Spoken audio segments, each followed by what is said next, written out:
বাগান আলো করে থাকা এই জবা সাধারণত Chinese hibiscus, China rose, Hawaiian hibiscus বা রোজ ম্যালো নামে পরিচিত। তবে এই জবা কেনার জন্য এত কিছু নাম মনে রাখার প্রয়োজন নেই।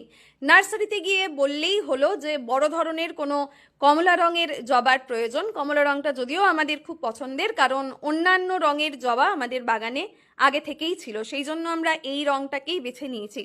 তবে জানিয়ে রাখি, নার্সারি থেকে এই গাছটি কেনা নয়। শীতকালে যার কাছ থেকে আমরা গাছ কিনি, গ্রাম থেকে আসেন, তার কাছ থেকেই এই জবা গাছটি এবং আরও একটি জবা গাছ নেওয়া হয়েছিল এই একই রঙের ফুলের।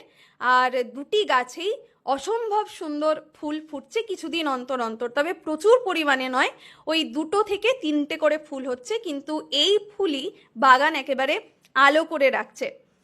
আর বললামই তো যে নাম মনে রাখার প্রয়োজন নেই, নার্সারিতে গিয়ে বললেই হলো বড় ধরনের অমুক রঙের জবা চাই, তাহলে তারা এই ধরনের জবাই বের করে দেন।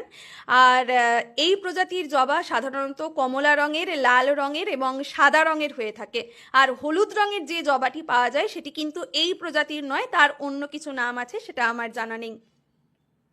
কিছু অঞ্চল যেমন ইন্দোনেশিয়ায় এটি ব্যাপকভাবে কেম্বাং সেপাতু নামে পরিচিত।